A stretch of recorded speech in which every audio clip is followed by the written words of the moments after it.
Whew, feeling a little rushed. I literally read this for this chapter for uh I keep forgetting the name of this book. The Tiger and the Wolf.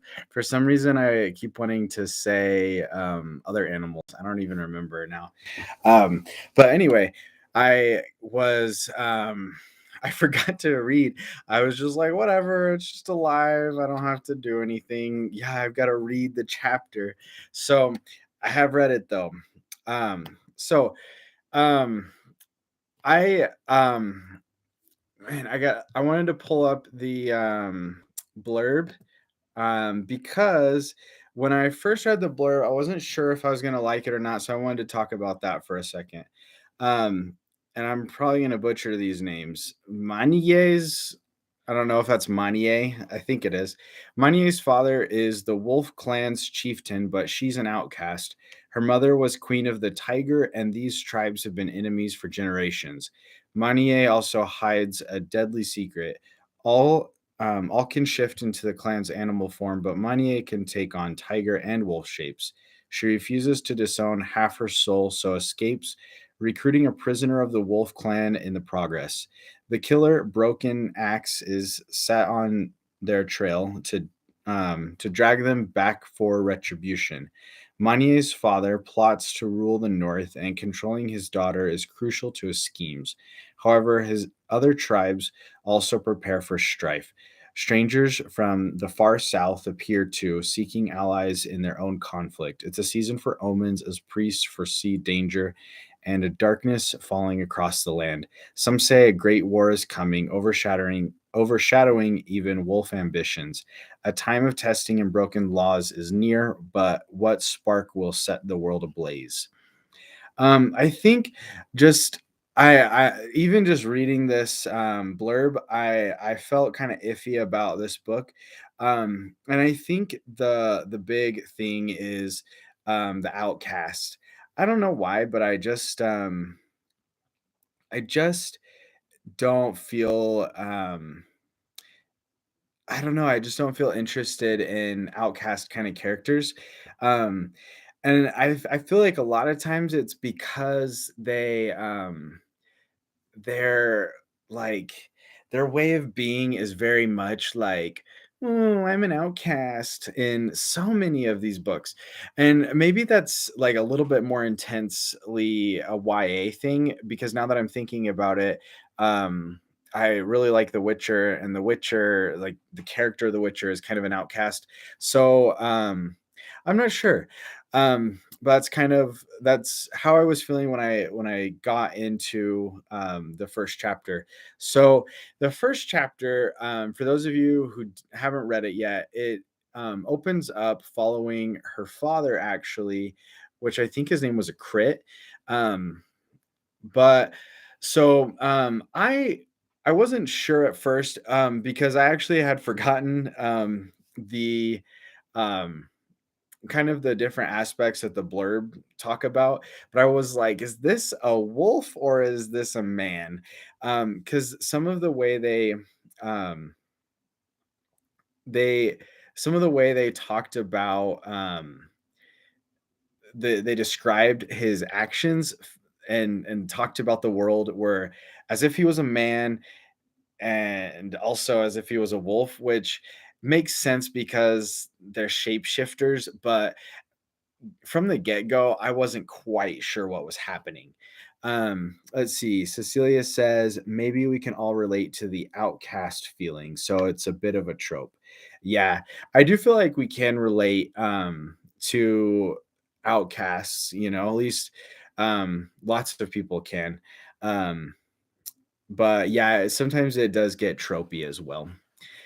Um, so um, so you're following the father and he's running and he's with a pack and they're hunting and they're chasing a deer, and then you find out that the deer is actually a man and is like the deer tribe's tribute, um which you can kind of get the idea that it's this like tradition kind of thing for the deer tribe to offer a tribute.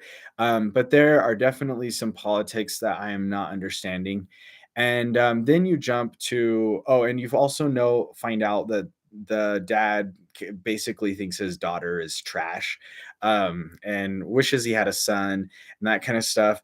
And so then you jump to the daughter. I think it was Manier. Let's see. Oh yeah, it is interesting to kind of have that juxtaposition of animals. Um, Sorry, I'm like jumping all over the place. Cecilia is talking about that it's interesting that you can't tell if he's a wolf or not. And yeah, it was interesting to have that kind of juxtaposition of their wolf culture and their wolf abilities on top of just a normal book. Um, but so yeah, the chat's a little laggy.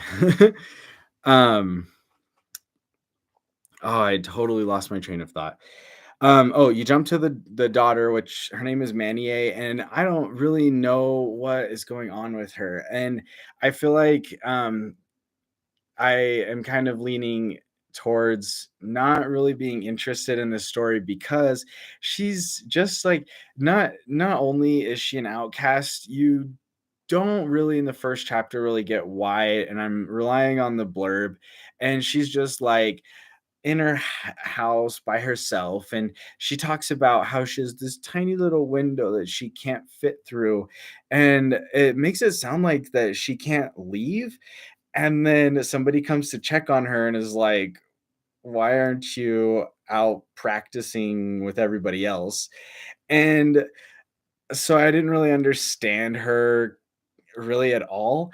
And then there are some hints that she has this ability to turn into a tiger, but it sounds like that's a secret. And I don't know. I didn't like Manier that much, and I don't really understand what like is going on with her. Because she doesn't want to go train, but she's also worried about failing the test. But then she says that it's like impossible to fail, and then she gives this explanation of why she could fail, and I got a little lost on all of that, and I'm not sure if it's her or that is like that I'm not gelling with, or if it's the world or the explanation of the world. um Yeah, maybe the tiger and the wolf fall in love. I guess it's possible. Maybe she has like multiple personalities or something and she falls in love with herself. Hashtag Loki. um, but yeah, so I think as predictions go, I feel kind of like I did with Justice of Kings, where I was a little bit lost, and so to make predictions was difficult. But I feel like um basically all of my predictions that I had, the blurb kind of gave all of them, except it didn't. Yeah, the blurb really just told me everything that I don't know yet. We haven't even gotten to some of the information from the blurb as of the first chapter. So I'm going to be honest, I'm striking out with predictions today. I think Cecilia's got the only good prediction: the tiger and the wolf will fall in love. um, yeah, I'm really drawing blanks. They keep talking about omens, um, and about all I got is that there's gonna be some bad omens. Like, I feel like I really am not gelling with this story, even though there's stuff there. Um, to come up with predictions is just it's just like, yeah, like I said, it's already the blurb tells me more than I get from the first chapter. So um I guess they did talk about the snake tribe, or I don't know if they're a tribe. They kind of seemed like the snakes were just kind of hanging out by themselves, and maybe the snake is gonna become some kind of key in taking down the wolf kingdom tribe.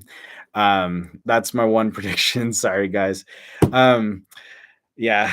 So, um, let's talk about the oh yeah, so this one's a no-go for me, I think. I guess it's possible if I'm just like I got nothing else that I'll read it. I'd read it before Justice of Kings for sure, but I don't think I'm gonna end up continuing this story. Um, Speaking of, well, I don't know what I'm speaking of. Oh, I feel like this has been a really random video today, but whatever. So um, the next